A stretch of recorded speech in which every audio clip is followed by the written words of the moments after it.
Hello everyone, welcome to GS education classes. My name is Geeta. आज मैं practice कराऊंगी SST के कुछ क्वेश्चंस और ये क्वेश्चन जो है ऑनलाइन पेपर पर आधारित है, मतलब कि प्रीवियस ईयर है, 2021 का पेपर है। आप लोगों को मैं बता दूं, मैं लगातार जो है प्रीवियस ईयर के क्वेश्चंस की प्रैक्टिस करवा रही हूँ ताकि आप लोगों को ऑथेंटिक आंसर पता चल सके। साथ ही हम क्वेश्चन को बस जो है डायरेक्ट आंसर नहीं देखेंगे, बल्कि क्वेश्चन को मैं एक्सप्लेन करूँगी, उससे रिलेटेड जो भी फैक्ट्स होगा, जो भी इंपॉर्टेंट क्वेश्चन बनते हैं वो भी हम देखेंगे, ताकि क्वेश्चन को किसी भी तरीके से आपको घुमा कर पूछे उसका आंसर जो है आप कर ले जाएँ, वो आपका गलत ना हो। आप लोगों को पता है ये प्रीवियस ईयर बहुत जो है इंपॉर्टेंट है, वो भी सीटेट और यूपीटेट जैसे एग्जाम में, क्योंकि बहुत क्वेश्चंस जो है रिपीट होते हैं। और हमारे पास जो है प्रीवियस ईयर अगर देखें तो कई शिफ्ट में पेपर हुआ है, तो बहुत सारे हमारे पास पेपर मिल जाते हैं। तो वो जो है आप लोगों को प्रैक्टिस करना है। मैं लगातार यहाँ पे 2-2 3-3 क्लासेस लेने की कोशिश करती हूँ, साथ में कॉन्सेप्ट की क्लासेस भी होंगी। तो अगर मेरे चैनल पर नए हैं और सीरियस हैं लेकर सीटेट को और इस पर का एग्जाम क्लियर करना चाहते हैं, तो चैनल को सब्सक्राइब कर लीजिए, ताकि आने वाली वीडियो की नोटिफिकेशन आपको टाइम पर मिल सके और अपनी जो प्रैक्टिस वो अच्छे से आप कर सकें। तो चलिए स्टार्ट करते हैं बिना टाइम वेस्ट के। हाँ, जो मैं पीडीएफ है या टीचिंग एग्जाम से रिलेटेड जो भी मटेरियल होता है, जो भी इन्फॉर्मेशन होता है, मैं टेलीग्राम पे शेयर करती रहती हूँ। उसका लिंक जो है मैं डिस्क्रिप्शन बॉक्स में भी दे दूँगी, कमेंट में भी दे दूँगी, तो वहाँ से जाके आप ज्वाइन कर सकते हैं। अदरवाइज़ कहीं से भी पढ़िए, बस अच्छे से पढ़िए, मैं यही बार बार बोलती हूँ। तो चलिए प्रैक्टिस करते हैं अभी तो हम। हाँ, क्वेश्चन क्या है, एक मिनट। निम्नलिखित में से कौन नगर निगम का एक निर्वाचित सदस्य होता है? देखिए, नगर निगम की बात कर रहे हैं, जैसे हमारा ग्राम पंचायत होता है, नगर निगम वैसे ही होता है। ठीक है, नगर निगम का एक निर्वाचित सदस्य होता है, तो आयुक्त बिल्कुल नहीं। सचिव, सचिव तो हमारा ग्राम पंचायत का होता है, या जो ग्रामीण विकास द्वारा जो है चुना जाता है। पार्षद या प्रशासनिक प्रमुख, तो इसका जो है नगर निगम का निर्वाचित सदस्य जो होता है वो पार्षद होता है। याद रखना, निगम पार्षद जिसे कहते हैं, पार्षद बोलो या निगम पार्षद। तो एग्जैक्ट आंसर जो है 3। सचिव पूछे तो ये ग्राम पंचायत का होता है, याद रखिएगा, ग्राम पंचायत ये जो है गांव विकास अधिकारी द्वारा जो है, ग्रामीण विकास अधिकारी द्वारा जो है ये चुना जाता है। तो सचिव जो होता है ग्राम पंचायत का होता है। पार्षद मतलब निगम पार्षद जो होता है, ये निर्वाचित सदस्य किसका होता है? नगर निगम का। ओके, नेक्स्ट क्वेश्चन देखते हैं।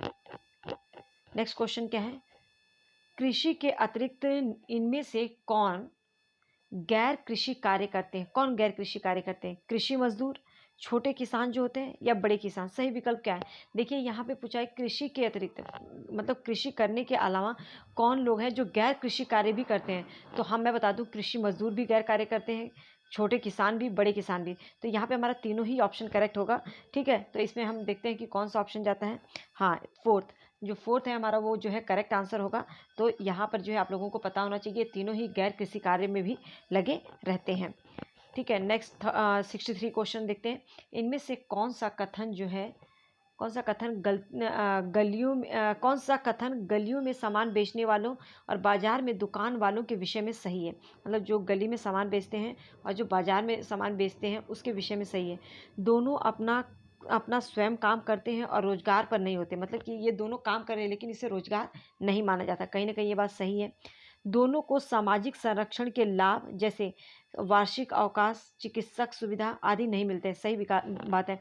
जो गली में सामान बेचते हैं या कहीं पर भी जो है सामान वामान दुकान में सामान बेचते हैं, तो उनको जो है जो सामाजिक संरक्षण जैसे लाभ होते हैं, जैसे उनको एक दिन छुट्टी मिले वो भी नहीं होता, चिकित्सा सुविधा मिले वो भी नहीं होता।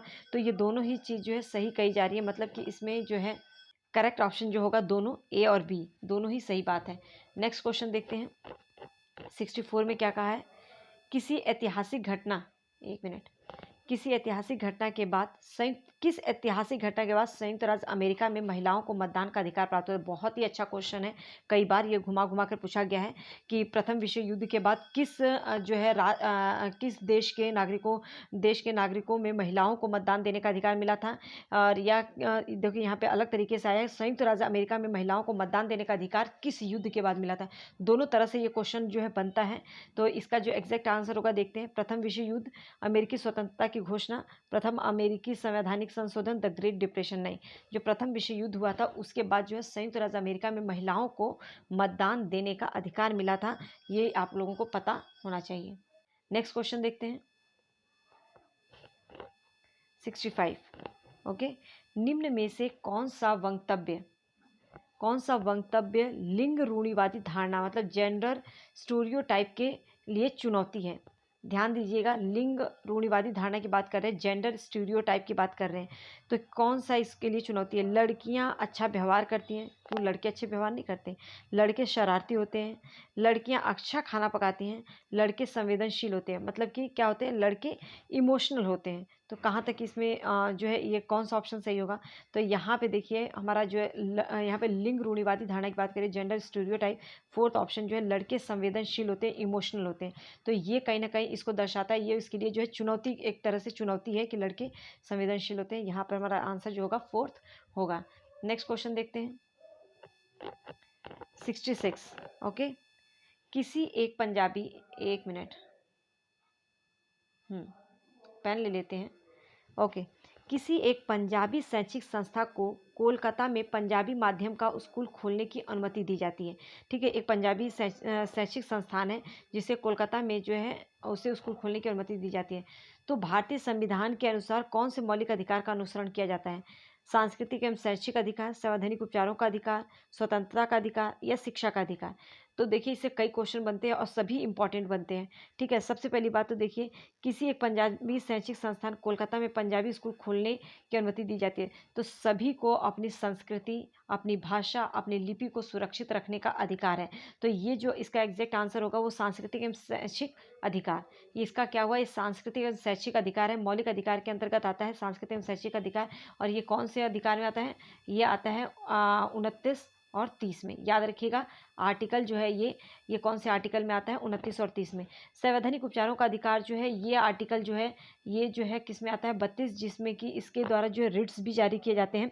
वो मैं जब करवाऊंगी तो एक्सप्लेन करूंगी आप लोगों को, क्योंकि इससे क्वेश्चंस बनते हैं।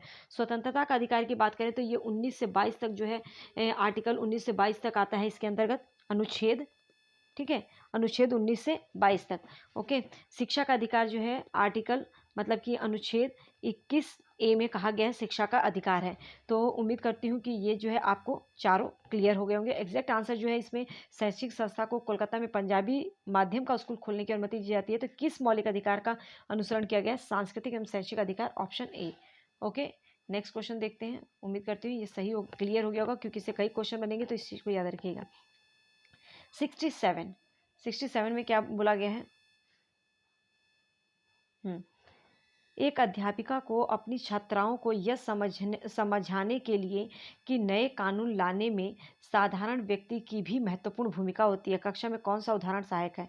ठीक है, वर्ष 1999 वकीलों के एक समूह, कानून के विद्यार्थियों और सक्रिय व्यक्तियों ने राष्ट्रव्यापी सलाह मशवरे लेकर घरेलू हिंसा के संरक्षण और रोकने संबंधी बिल प्रस्ताव का खाका तैयार करने के लिए अग्रणी भूमिका निभाई। इससे रिलेटेड नहीं, यहाँ पे अपनी छात्राओं को यह समझने के लिए कि नए कानून लाने में साधारण व्यक्ति की भी महत्वपूर्ण भूमिका होती है, कक्षा में कौन सा उदाहरण सही रहेगा?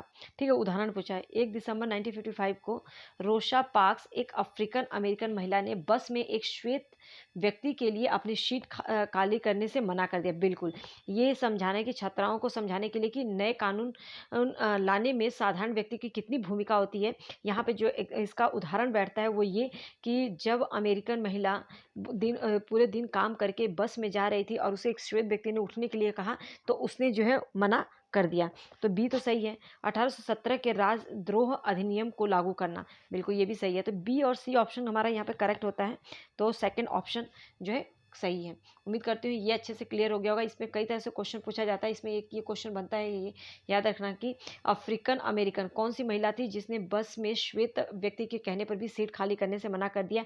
और ये कब की बात है? 1 दिसंबर 1955 की रोशा पार्क्स नाम की एक अफ्रीकन महिला थी, जो कि अफ्रीकन अमेरिकन महिला थी, जो कि मना कर देती है, क्योंकि वो दिन भर काम करके थक कर आके बस में बैठती है और कोई ऐसे बोलता है तो वो उसका अधिकार होता है।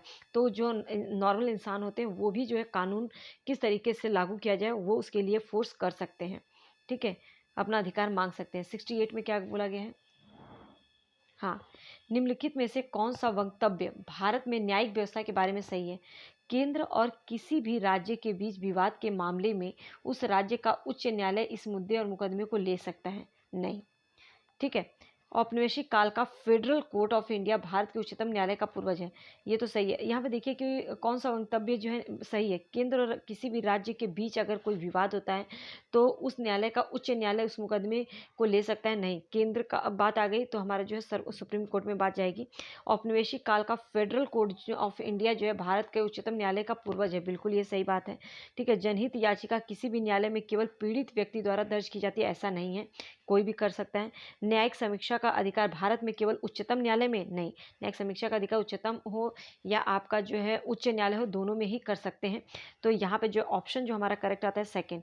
तो याद रखिएगा इसमें कई चीज़ें आ गई। फेडरल कोर्ट ऑफ इंडिया जो है ये भारत के उच्चतम न्यायालय का तो पूर्वज है। जनहित याचिका जो है कोई भी जो है दर्ज करा सकता है जिसको भी लगता है ज़रूरत है। न्यायिक समीक्षा का अधिकार भारत में केवल उच्चतम न्यायालय नहीं, न्यायिक समीक्षा का अधिकार भारत के उच्च और उच्चतम दोनों में ही जो दोनों न्यायालय का जो है वो अधिकार है, भारत में केवल उच्चतम न्यायालय में नहीं है। ओके, नेक्स्ट क्वेश्चन देखते हैं। 69, हास्याकृत होने से क्या अनुभव, हास्याकृत होने से क्या अनुभव, समझिएगा। गौरव, इसमें तो गौरव जिनको प्राउड होता है उनको तो हम अलग कर ही नहीं सकते। देखो, हास्याकृत होने से अनुभव होता है भेदभाव या निर्बलता। या तो आप निर्बल हैं या आपसे भेदभाव किया जा रहा है, तो आप लोगों को मतलब कि साइड कर दिया जाता है, एक हंसिए पर रख दिया जाता है। गौरव तो आएगा नहीं इसमें। बी और सी, बी और सी मतलब थर्ड ऑप्शन जो हमारा यहाँ पे करेक्ट है। उम्मीद करती हूँ ये अच्छे से क्लियर हो गया होगा ये वाले क्वेश्चन। 70 का देखते हैं। 70 में क्या बोला गया है। इनमें से कौन सा, एक मिनट पेन ले लेते हैं। इनमें से कौन सा हाशियाई समूह के हितों की रक्षा में सहायक होगा। अस्पृश्यता उन्मूलन जैसा कानून बनाना, विशेष योजनाएं जैसे हाशियाई वर्गों के छात्रों के लिए सब्सिडी दरों पर हॉस्टल व्यवस्था करना, या हाशियाई समूह के छात्रों के लिए विशेष छात्रवृत्तियां देना, हाशियाई समूह छात्रों के विचार अभिव्यक्ति एवं प्रतियोगिता का आयोजन करना। तो इसमें जो है करेक्ट आंसर क्या होगा। तो जो हमारा जो करेक्ट आंसर जाएगा वो क्या होगा। देखो, हाशियाई की बात की गई है, हाशियाई हितों की रक्षा की बात की गई है, तो अस्पृश्यता उन्मूलन जैसे कानून लागू करना, ये बात सही है। मतलब भेदभाव जहाँ पर हो रहा है उनको ख़त्म करना चाहिए, ऐसा जो है कानून बनाना चाहिए। विशेष योजनाएं जैसे हाशियाई वर्गों के छात्रों के लिए सब्सिडी दरों पर हॉस्टल की व्यवस्था करना, जिन बच्चों को हाशिए पर रखा जाता है, जिनसे भेदभाव, निर्बल है, थोड़ा सा नहीं कर सकते, इकोनॉमिकली वीकर हैं, तो उनका हॉस्टल की व्यवस्था करना। हाशियाई समूह के छात्रों के लिए विशेष छात्रवृत्तियां प्रदान करना, जो मतलब पिछड़े वर्ग के लोग हैं उनको छात्रवृत्तियां देना ताकि वो भी आगे जो है पढ़ सकें, आगे बढ़ सकें। तो ए बी सी तीनों ही हमारा जो है सही है। हाशियाई समूह छात्रों के विचार अभिव्यक्ति प्रतियोगिता, इससे कोई लाभ नहीं होगा। इसमें यहाँ पे जो है उनको आगे लाने की, उनके हितों की रक्षा की बात की जा रही है, तो ए बी सी जो है करेक्ट होगा। उम्मीद करती हूँ कि ये जो है आपका अच्छे से क्लियर हो गया होगा। ऑप्शन 1 जो है हमारा करेक्ट होता है।